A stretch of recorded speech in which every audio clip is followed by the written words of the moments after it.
మంచు వర్షాలు బీభత్సం సృష్టిస్తున్నాయి. ఇల్లు వాహనాలు రోడ్లపై భారీగా మంచు పేరుకుపోయింది. రహదారులు మూసుకుపోవడంతో భారీగా ట్రాఫిక్ జామ్లు అవుతున్నాయి. మిషన్ల సాయంతో మంచు తొలగించే ప్రక్రియ వేగవంతంగా నడుస్తోంది. రోడ్లపై జనసంచారం తగ్గిపోయింది.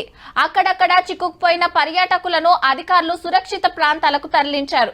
ఇక మన రాష్ట్రంలో పరిశీలిస్తే కోటిలున్నోళ్ళు ఊటీలున్నట్టు, సికింద్రాబాద్ వాళ్ళు సిమ్లాలున్నట్టు, కరీంనగర్ వాళ్ళు కశ్మీర్లున్నట్టు, మహబూబ్ నగర్ వాళ్ళు మన్యంలున్నట్టు, ఆదిలాబాద్ వాళ్ళు అరకులున్నట్టు, ఖమ్మం వాళ్ళు కొడైకెనాల్ పోయినట్టు, జగిత్యాలలో జమ్ములున్నట్టు అనిపిస్తుందట.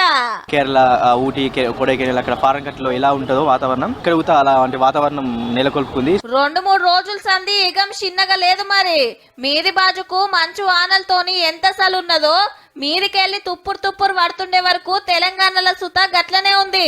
బయటికి వస్తే ఆనకోట్లు, ఇంట్లుంటే గరం కోట్లు. ట్యాంక్ బండ్ మీద చూడుండ్రి చల్లటి వాతావరణం ఎంజాయ్ చేసుకుంటా ఫోటోలు సెల్ఫీలు ఎట్లా గుంజుతుండ్రో. మొన్నటి దాకా చలి పెడితే ఎండ పొడకు నిలబడేది, ఇప్పుడు సూరన్న జాడే లేకపాయే.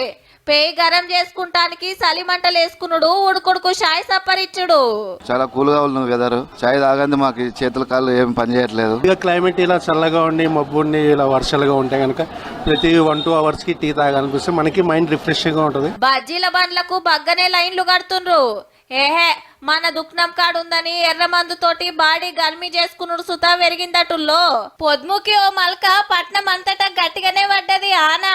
ఆఫీస్లకెళ్లి ఇండ్లకు పోయే టైం కాబట్టి ట్రాఫిక్ తిప్పలైతే తప్పలేదు. ఇంకో 2-3 రోజులు గిట్లనే ఉంటదట. గరం వండుకొని తినుండ్రి, గర్మీ చేసిన నీళ్లే తాగుండ్రి. ముసురుకు సర్దులు జరాలు పిలవకుండానే ఉరికొస్తాయి. సంటి పొరలు ఉన్నోళ్ళు జర పైలం మరి.